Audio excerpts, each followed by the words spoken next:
we supposed to do that? Yeah, we have to wait until the camera's going though. I haven't been doing it lately. Or have I? Have we been doing it? Absolutely. Okay, good.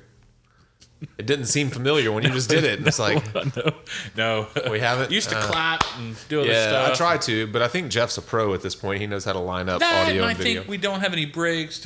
We just have one start, one beginning, even if it's. You can figure it out. Although I struggled with that whenever I was doing the editing myself. I would it would look like our mouths were moving at this, everything made sense, and then I would go to I don't mind that. I would go to the very end of the episode to put the closing music on, and when I got to the end, it would be like 4 seconds off, but it looked dead on at the start, and just that little bit, I guess, kind of catches up and goes. Maybe it's your laptop. I don't think so. Oh, I think it's just my editing skills. How are we going? Your editing skills. Oh, you snap for me. Editing skills. Damn it. There we go. Yeah. Hey, you know what episode it is tonight? 40. Hell yeah. Man, I've been waiting for it too. Wait. Oh, Cheers. wait. Cheers. Cheers to you in the back. Thank you so much. Cheers. And thank you for Ananda, Memphis Made. Try to find this in your local brew pub. Yeah. I don't know how far I don't know if they distribute it all. They just in Memphis. I don't care. Memphis beer. Try this. You'll love it. It's good. Come to Tiny Memphis and try it. and So yeah, episode 40. That's pretty cool. Yeah, I think it's great, man. I mean, it's a milestone, and it's good to have milestones. Yeah. 50, we're gonna blow it 50 out. is gonna be huge. Oh my God, we're gonna have so many guests. We should on 50 or maybe 100. We should pull Why not? everybody that's been here. I don't know about everybody. Well, yeah, We've we should. had some. We've had some pretty shitty guests. We can't say that. Yeah. But I think some of them we get a hold of, some of them we can't. I Some think of them will be some of hard. our. I definitely think Yeah, we that should. No New Year's episode, people. That was terrible. No, Do you remember that? Good. Yeah, I think everybody having their New Year's resolution and stuff, and everybody it was fun. Bringing their significant others, and it was good. It was fun. It was a good night. It was fun. I had a good time. All right, episode 40 though. We're gonna Milestone. Wait. For this episode, Milestone. I did my homework. I can't even believe it. Can't believe it because that's an impressive amount of. I can't believe you're not wearing shoes either. Why? I know. I didn't even notice that either. Motherfucker, I walked out. I was setting up, and then I looked down. There were no shoes. Well, good job. Oh well, thanks. So you've done a lot of research. I've done some research on our question tonight. Actually, I think didn't it's a good so one, much too. research our question as I just got into the general subject. Yeah.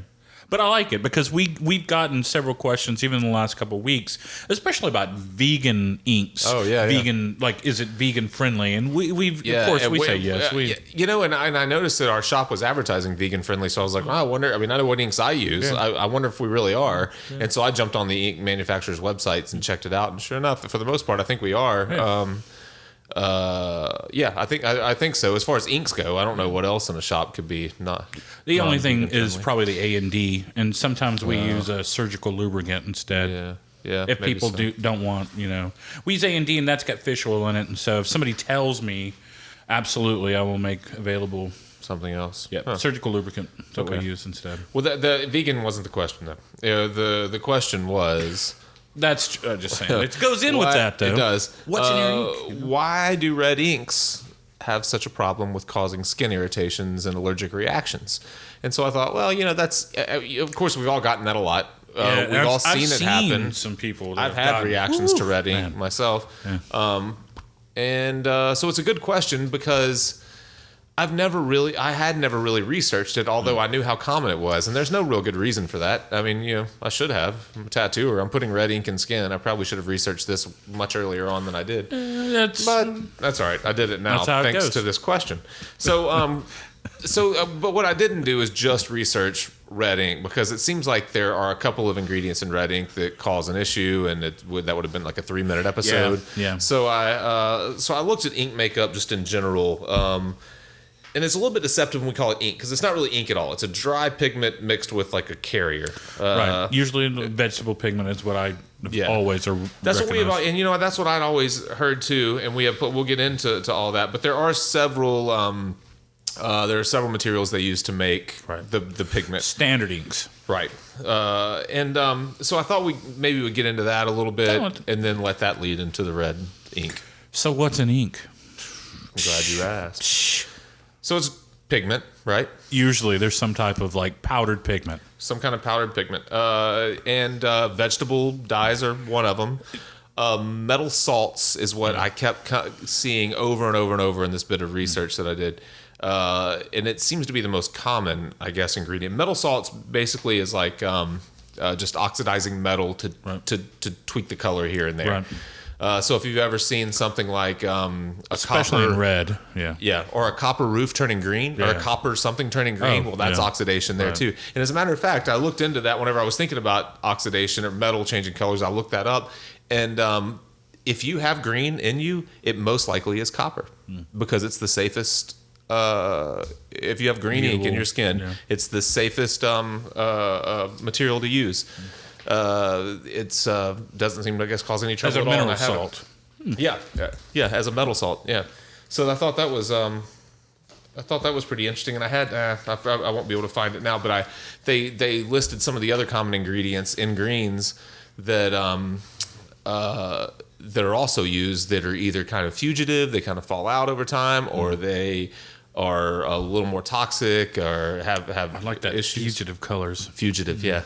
It's the term I learned.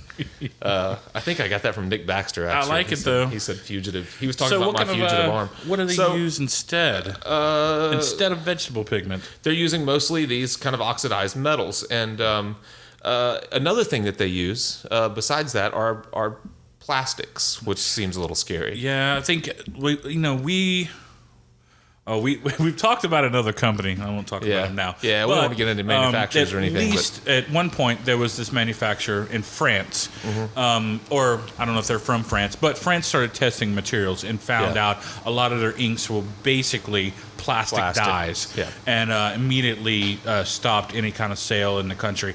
I've hoped that manufacturers since then has probably changed their makeup and material, but I know that they still sell inks to this day. They do, and some of them are really intense.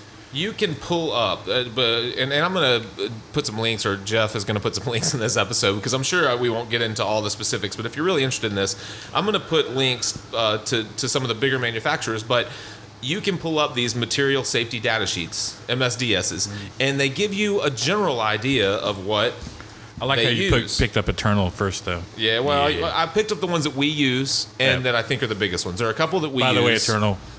We use Eternal. Yeah, and we use Eternal. We use Fusion. And I think. Fusion. A little bit of Kurosumi. I like it. And we love Kurosumi, especially the blacks. I like Kurosumi black. Yeah. Just in case. And not that that's the only ones you should use, but I did pull those up. I also pulled up a couple that we don't use a lot of, just so that I wasn't looking at only our inks. But so anyways, if you're interested in that, you can do it. However, the funny thing is that they're very generic in their descriptions of their ingredients. They don't have to disclose it. They consider it like proprietary information or something like that. I would think that they would as well. I've heard basically that there are like 4 major manufacturers for pigment. Powdered pigment, but there may be more. But you're basically getting them all from about the same places, and then mixing them to their own color palettes, and so that's the proprietary part. Right. They will never tell you. Like, they probably won't tell you their exact mixtures, their exact compositions. Now, I'm sure if you, as an end user, if you requested from them the specifics, you may get it. I don't really know. I bet you wouldn't know. But the funny thing is, for the most part, they'll say. Our product is composed primarily of organic pigment. That's the term that they tend to use, which makes you think vegetables to me. Yeah, I would think it's vegetable dye. Maybe vegetable or like something carbon-based or something like that. No? I think that's probably part of it, too. I think there are vegetable things that when they decompose, everything has a carbon-based. Yeah. So anything that would carbon-based, I guess, is considered. So it's kind of generic. Although I did find one, sure enough, I'm not going to mention the name, and I don't know that it's a bad thing, but the very first thing under composition is acrylic resin. Plastic is the first ingredient. I don't know if they list it the same way that food labels do, where the first ingredient is the most predominant down to the least. But you would think it would. But you would think they would list it that way, and if so, then there's a big manufacturer right now that at least on this red ink of theirs, the first ingredient is acrylic resin. So if you if you're worried especially about it, I would check your ingredients on your bottles and stuff. But especially with that, I wonder how much testing they've done with that color, just to see, it's a fairly new manufacturer, and so I just wonder. Like we've seen ones that have used like say plastic resins before and had really bad results with. Yeah. I just wonder if they've had any adverse reactions, or if they've had any contact, or had any like people call them and say, "Hey, I'm having some bad reactions to your ink." I'm sure that's happened. I'm sure artists have called saying, "Hey, I keep having people come back and your ink's either falling out or I'm sure that having... company, especially, probably sponsors some people. I just wonder if they have ever noticed anything. Yeah, and that's how they use a lot of their sponsors, is they will test things that like try this out and give us feedback, and that's how they come. And maybe they haven't any problems. I don't know. They may not. They may not. The funny thing about that is I don't think we mentioned yet that the FDA doesn't really regulate this the tattoo ink industry at all. I think it's probably because it's just inside the couple layers of skin. You don't actually ingest it. If you were taking it as a supplement every day, maybe then they'd probably test it. Would. I did jump on their site just to make sure that was true. Put some caffeine in it and see what happens. Put some caffeine in tattoo I'm ink? just saying. Genius. So it does say that. First of all, $1 million idea. $1 million idea. I already claimed it. Yeah. Man, it's gonna revolutionize the fitness industry. I think. By the way, and you're welcome. Oh, I'm patented already. Registered, trademark. Get your. I think what we have to do is put the. We just get have your to put caffeine ink right here. Yeah, we just have to put the copyright thing at the bottom of the screen. I think is it. I think that's all. I don't know. It's what it seems like. That's what I see everyone do. But now I did get on the FDA site, and they did say that they are examining inks to determine the chemical composition, how they react and break down in the body, and how light and magnetism reacts with inks. Wow. Because we have because light reacts with it because lasers are what they use to break them down. Exactly. I was about to say that is an unusual. I mean, I wonder how they're testing that on their military applicants, because they have these new rules now where I don't know if you know about it, but I think it's absolutely ridiculous. It's like a lot of tattoo shops pop up around military bases and stuff, and then all of a sudden they have a new rule where if you get new tattoos, if you have a certain amount of tattoos or they go past a certain place, you're out in 4 years. The only recourse a lot of the military personnel have had is to go into other branches of the military to get out of that kind of weird. They grandfather them out because they can do that, but it's becoming really close where a lot of people that have gotten really good, beautiful military tattoos because they've been in the service for years now can't even show them or be in the military because of them. It's outrageous. By the way, outrageous, ridiculous. It's true. I don't know. Maybe that's who they're testing it on. That's my opinion piece. By the way, the more you know, right? What the fuck? What the fuck? Good. I mean, I'm just saying, ridiculous. I agree. If you would like to comment on that, we'll leave it on the comment section. Comment section right here. Right here. Right down there. Sorry. All right. So we've talked a little bit about pigments. Let's talk about carriers. Especially with red inks, though. I've seen, even when they mix them with other dyes, pinks that have been mixed with those same inks have the exact same effect. Yeah. Mainly, probably, it's not because of the metals in them. This case that I remember, and especially some that I've seen, it was those plastic-based inks. Yeah.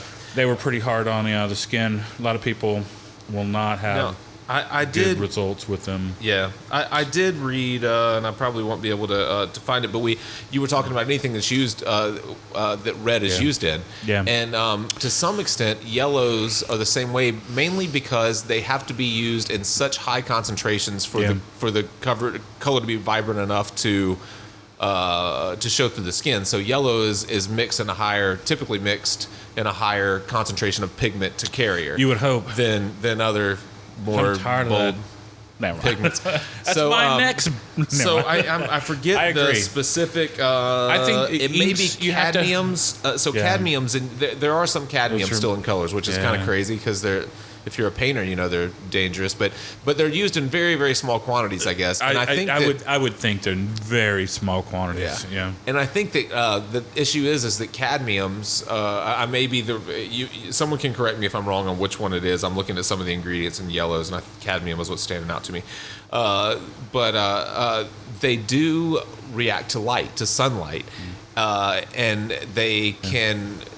I don't know exactly how they react, but they can cause swelling and irritation and fever and stuff like that. So when you have anything that's in the red and yellow family, if you are like predisposed to having some type of skin sensitivity, something like, we've heard of people that are like, man, my tattoo's 3 years old, and we went to the beach last week, and I'll have little red bumps. It's all puffed up. Yeah, it's all crazy. I've heard the exact same thing. Yeah, and so that is a direct response to some of the pigments. I think that's the one of the things is like there's not a lot of testing been done, and so you're going to have with samples of people, some people that are probably photoreactive with the ink, some people that are instantly reactive with the ink, and then some people that may have, I still have whelping and with some of my lining, not so much the and we've talked about black ink and stuff, not so much with the color, but we've noticed where some people have used, like, especially some colors where it's been the sun has reacted with them so quickly that it's just destroyed them. I mean,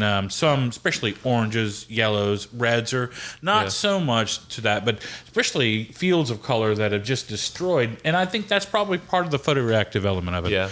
I think the more they get a lot of sun, that the more that they actually kind of burn up. And then, and again, like I've seen, this is worst case scenario, a guy with a Redskins, a Raiders black and white helmet that went out, got sunburned, but all the white is what actually reacted. It made it even worse. It intensified the heat in those places to make it blistered just where the white was. Wow. And so some inks will let light through different. Yeah. And I think that's probably the part of it. Compound within them or something does. And I think that's probably part of it. Normally you would probably dress a little better, wear some things that would kind of deflect the sunlight. But if you're out in it a lot, I think some of those minerals and some of those different inks can probably do the exact opposite. I bet so.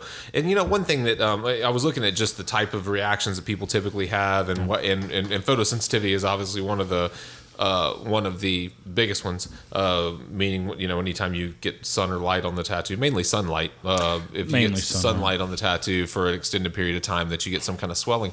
Well, the swelling itself is the reaction of that cadmium or that whatever the pigment might be, and then the itching and stuff like that is just a byproduct, I think, of swelling for the most part. It's like I think for the average person, the itching is probably part of your shaving area.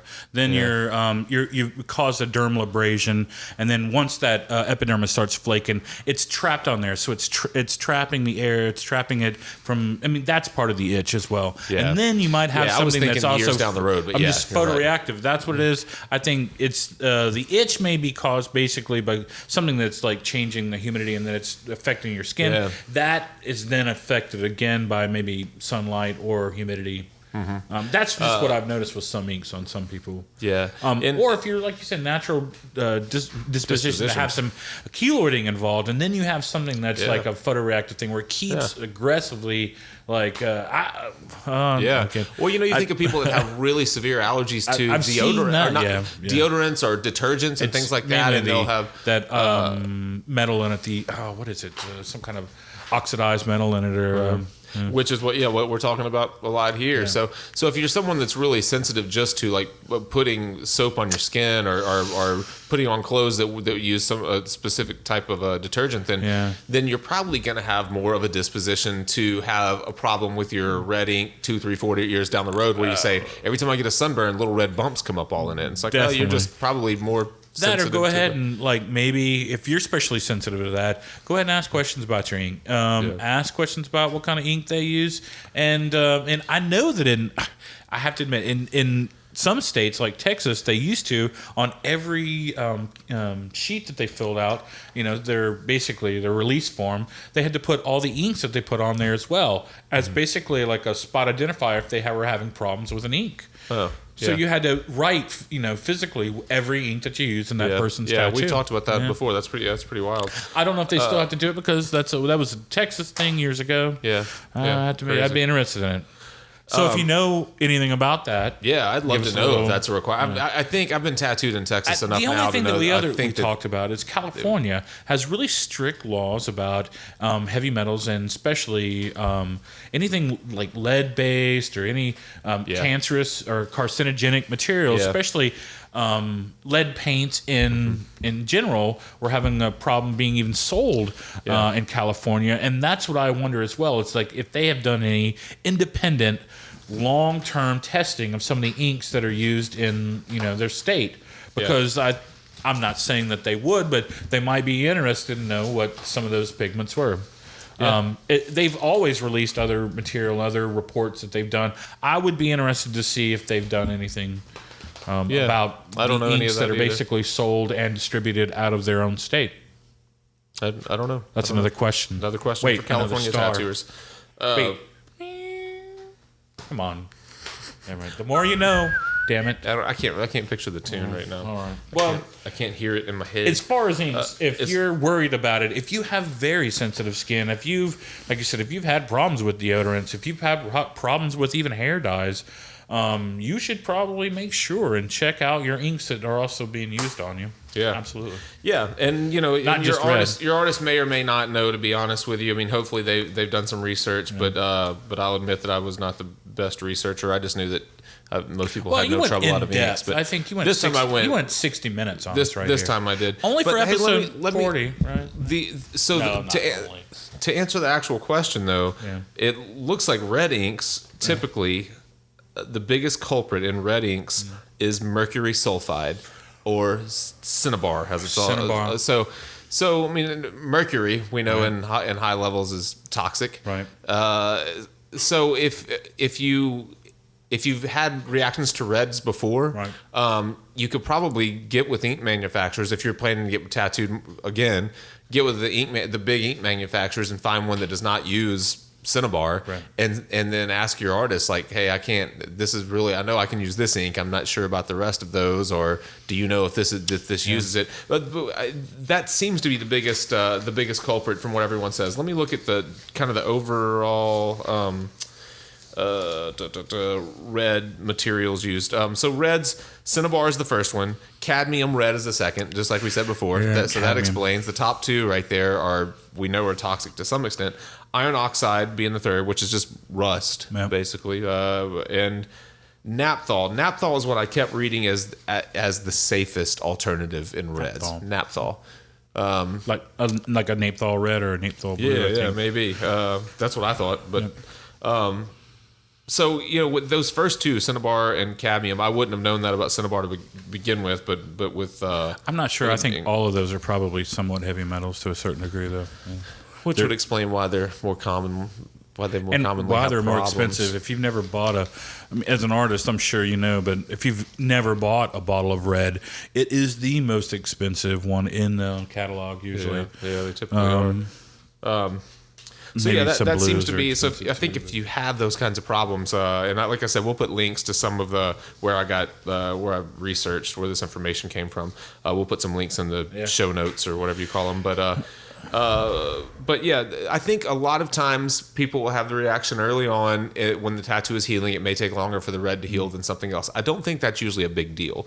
I just see that happen, and then a month or two later, it seems to be fine. How often do you think that actually happens? I mean, we have had it happen, but it does not happen that often. So we're not trying to scare the shit out of you. No. I rarely have people come back with. Well, I hardly ever at this point, but I have seen it as an issue. With red. I have seen it as an issue a lot before, and I've had it personally, and I did have the extreme sensitivity to light with my hand whenever it was first done, and I don't know what brand was used, but the same thing, like little red bumps. Yeah. I had the same thing with my finger. It was done with an ink. I know what the ink was. I won't name it because hopefully we won't get in trouble. And it may have, we don't but get in trouble. I swear to God, after like 6 months, some kind of lump came out of it. It was like, it felt like a piece of plastic. I'll be honest. It was like, is there any way to congeal plastic into a form inside my hand and then it pop out as like... it's so funny you say that because this wasn't something I was going to bring up, but this came from chemistry.com. It should be noted, that plastic-based inks...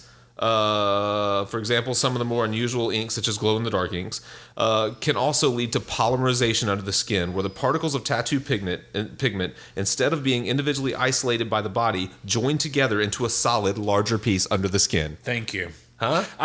Because one day this piece came out of it, and it was not like it was not like a pimple. It was not like it was like a chunk of plastic. It was like a piece of plastic, and I could see through it, but it was tough. It was absolutely as tough as plastic was.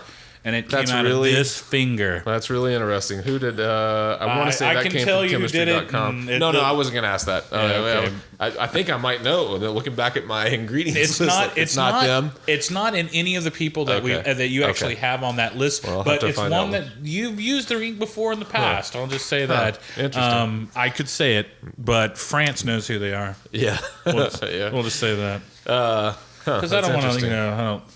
I don't need to be sued by anybody, but well, let's jump in just to get. I don't think it'll take long, but if we just kind of run through, I don't know where we are on time at all. Plastic guys, I don't know. But time is irrelevant. It's irrelevant. We're at episode 40. What the fuck? What the By the way, have you heard my theories about Star-Lord's dad yet? Have I heard what now? Star-Lord's father. Yeah, I'm kind of like I've got a better, a better eye on it. I want it to be someone now. But go ahead. I don't know. I remember us talking about it last week, though. Yeah. All right. So, I didn't want this episode to be too much like going to school, but I don't know any other way around. No, I like that. I think some people have questions about their ink, and definitely if you want to know more, you can always call the artist and ask them what kind of inks they use. Then you can go online if you want and find out to the manufacturer and just see what exactly they're made of. They will give you probably an arbitrary title like organic pigment materials. But that's vegetable dye. That means basically there's no plastic in it. Organic, I doubt there's absolute plastic. Yeah, I don't know about the metals. I don't know if they're classifying metals under organic. Like I said, those metals were part of salts. Those are probably, like you said, mixed down enough that they just create maybe so. Maybe there are organic some things I think when you put together, maybe they neutralize each other a little bit. You use it as a salt. Maybe that keeps it in. I don't know. I don't know. I have no idea. Any of the? I'm sure some of these are being tested as we speak. Definitely. No one that's producing ink right now is looking to go out of business over lawsuits. So they're trying to make the highest quality inks they can. I would think so. And we didn't get in high quality pigment. I mean, you want stuff that people could see that is highly, that holds up well, but is as safe as it can be. And I'm sure that the safest, as a matter of fact, reading about the three, the most permanent and brightest inks are the plastic inks. Of course they would be. Why else would you? I mean, but they also are the most toxic, and that's the way it goes a lot. That's why beer tastes so much better than water. It's just more toxic. Yeah, but I don't. Like you said, I think a lot of people that use those, they know they can't interchange those. They can't mix and match those. You probably can't use some of those with your organic dyes. I don't know. I'd like to know that. If you're talking about mixing a plastic-based ink with a carbon-based ink or something like that. Ones that have glycerin, the ones that don't have glycerin and stuff like that. I don't know. I mean, can you mix them you're talking about mixing in the tube or in the skin?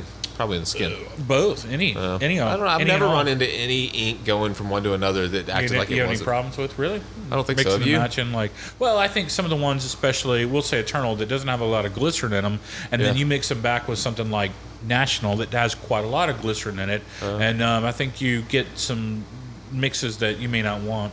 Yeah. Maybe. So let's talk about glycerin. I like National. I like both of you guys, but I'm just saying. Yeah. National uses kind of an old school ink with a little bit more glycerin in it. Yeah. So so let's talk a little bit about the carriers, about the glycerin being one of the carriers. Yeah. So the carrier basically you have ink and which is usually dry, and then something that makes it liquid and easy to go into the skin.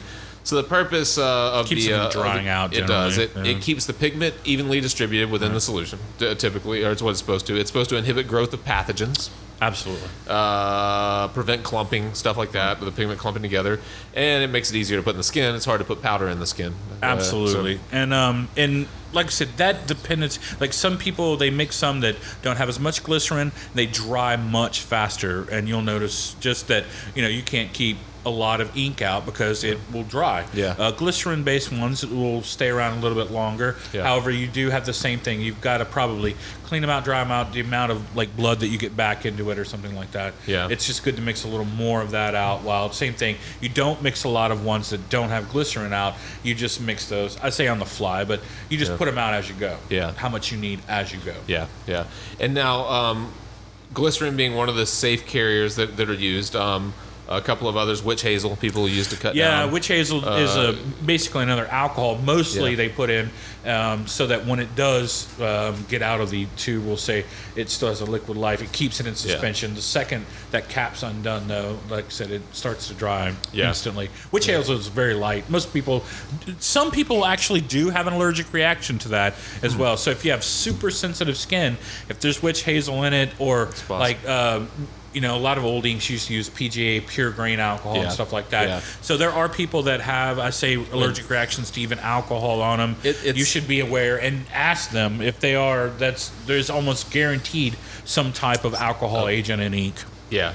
There are some. I mean, ethyl alcohol, ethanol is one of the bigger ones. Like I say, we used to use PGA back in the day. Yeah, purified water, glycol, glycerine we talked about. Now, they talk about some of the more dangerous carriers being also alcohol-based, like denatured alcohol, ethylene glycol, which is antifreeze, basically, has been used in the past. And of course, people don't use that much anymore, but or at least professional. Now, one thing we completely glazed over is some artists mix dry pigments. They put their own carriers in. They do. Most people at this point buy pre-mixed inks. Most people buy them, or when they get to a certain level, they're sponsors, so they buy them. They just saying that. Yeah, but yes, buying them is probably your best bet. And then, like I said, sticking with a company so you know them, you get used to them. Don't you think, as long as you go with the big. I mean, I don't think that Fusion and whoever Eternal and those folks are probably Waverly. using any antifreeze, or Waverly are using antifreeze or formaldehyde or something they're like using probably, and a lot of those, they're American made. They're using the best ingredients possible. And if you really wanted to know, call them up. They'll tell you exactly what's in them. I mean, you don't even have to probably get a page off their website. If you wanted to know, probably call or email and get it. Absolutely. I mean, I really didn't even get that much off these people's websites. All these people probably have a phone. You can get one on the phone and really have a good conversation if you want to. I would imagine, because they're going to know their inks. That's their job. Now, one thing that I found and I may not be able to find it, but you may know something about, I didn't, is one of the problems with using certain alcohols, like denatured alcohol or something like that, is that it breaks down the plastic of the bottle itself, the inside. So there's some reactions between the carrier and the container a lot that cause some leaching of toxic. I think that's chemicals. A lot of people though have gone to. Well, I have to admit. I'm not going to speak up for the plastic bottle manufacturers. You would hope, especially in small amounts, like most tattooists get. Most tattooists are getting less than, say, 6 to 8 ounces at a time. Yeah. They go through those in probably less than a month, maybe, 2. You're hoping that in the bottle, they actually have a... You're talking about the shop kind of using the same our bottles shop too. Our shop kind of uses on the bottle have like inks. an expired date, and I would guess that probably has something to do with that. The alcohol, even if it's like I said, even if it's a weaker denatured, even if it's leaching from the bottle. It's one of those things. I know. I've seen where they've had whole displays where they're actually keeping the bottles in motion. If you probably kept that in the ink and you kept it in suspension, right? Yeah. If you kept it in suspension, I don't think you'd ever have a problem. I think the second it starts to separate, and then you have like that alcohol that's separated from itself that starts leaching into the bottle. Yeah. That's when you have a problem. So if you have ink that's been sitting longer than about a year, throw it out. Yeah. There's no sense in having it longer than that. If you just really need that color, buy it again. By that time, that's when I think you've probably had some problems. Yeah.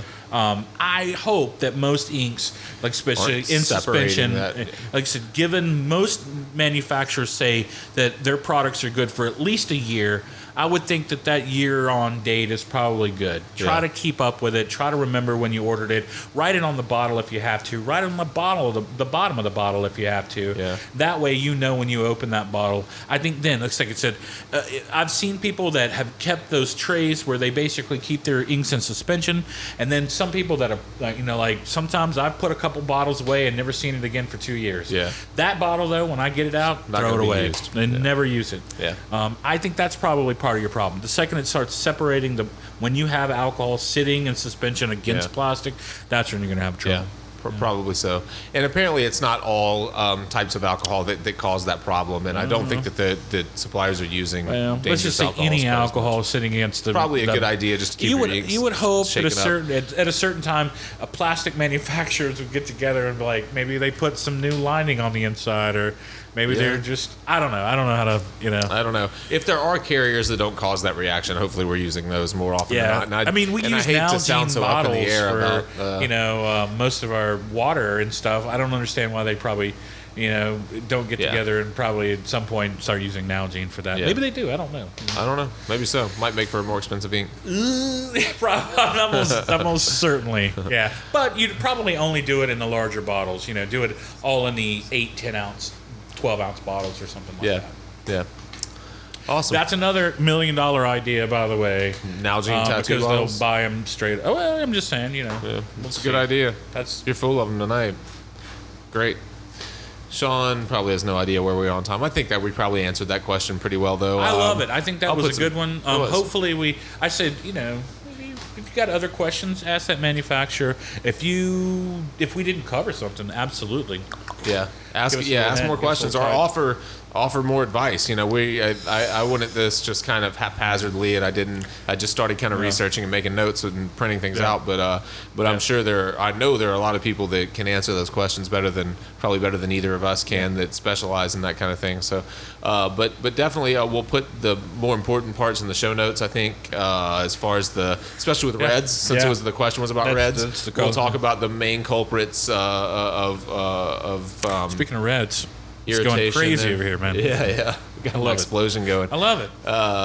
Of the typical or the most common issues with red inks, the most common pigments that cause irritation, things like that. We'll make sure to put those in the show notes. That's it, man. Episode 40. Which I think was a pretty informative one. I think I had a great time. Books. Really good. A lot of science, like very little science in there. Yeah. Hopefully we answered them, to everybody's satisfaction. Like I said, if you really want to know, call those manufacturers up. Or jump on Google like I did. Research more. Well, even that. Yeah. I think you can get right in touch. Most of those manufacturers, like I said, they're made here in America. Yeah. They'll answer their damn phone. That's right. They will answer the phone or an email, probably. Maybe email. I'm saying, write them a letter. Put the ink that you want on there. A little bit of blood. Stamp. Return address. Boom. Drop that thing in the mail. Snail will get 6 to 8 months later, you'll have your response. Follow us on Facebook. We want 2 thumbs up. All the thumbs up. Go to iTunes. 5 stars. Tweet us.